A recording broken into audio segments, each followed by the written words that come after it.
পৃথিবীতে এমন লোক আছে কি দিমাগ দেখলি, হ্যাঁ কাজকর্ম তো কিছু করার নেই, আর কিছু করেও না, শুধু চলে এসছে আমাদের ম্যাডামকে রাখাতে। এই 1 বছরে না কিচ্ছু বদলায়। আরে আমি তো ভেবেছিলাম যে এর সাথে ম্যাডামের আর কোনো সম্পর্কই নেই, কিন্তু না, এখন যা দেখছি উল্টে ম্যাডামের মাথায় উঠে নাচছে। আমার মাঝে মাঝে মনে হয় এদের দুজনের বিয়ে কিভাবে হলো। আর বিয়ে তো অনেক পরের কথা, 2 বছর হয়ে গেল এদের এখনো ডিভোর্স হলো না। হ্যাঁ, আমার তো ভাবলে কিরকম অবাক লাগে। যা বলেছিস।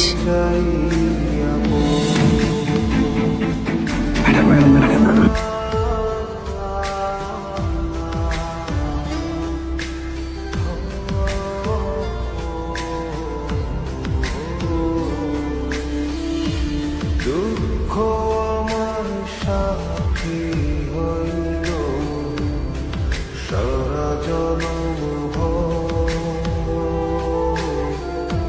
কিসের লাগি করলি আমার সব চাইয়া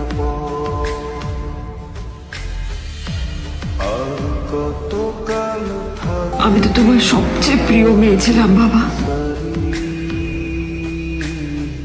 তাই আমি সবসময় ভেবেছি যে তুমি আমার জন্য যাকে সিলেক্ট করবে সে সব থেকে শ্রেষ্ঠ হবে।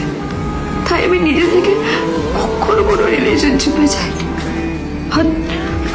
আর তোমার কাছে বিয়ের কোনো শর্তও রাখিনি। কিন্তু তুমি না আমার সাথে কি করলে? এই গাধাটার সাথে আমাকে বিয়ে দিলে। আমার জীবনটা নষ্ট হয়ে গেল, শেষ হয়ে গেল।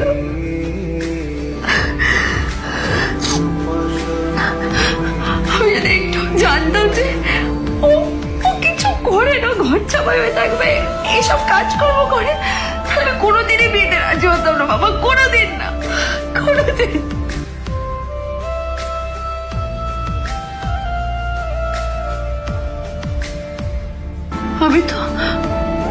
আমি তো সবসময় ভাবতাম যে বাবা মারা তাদের সন্তানের ভালো চায়, কল্যাণ চায়, তাদের জন্য চিন্তা করে।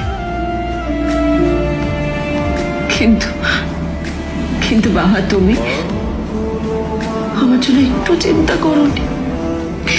তুমি শুধু তোমার শেষ কর্তব্যটুকু করতে চেয়েছিলে, শেষ ইচ্ছাটুকু থাকতে চেয়েছিলে।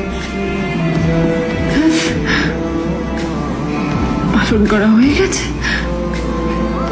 আর আমাদের তুমি ছেড়ে চলে গেলে।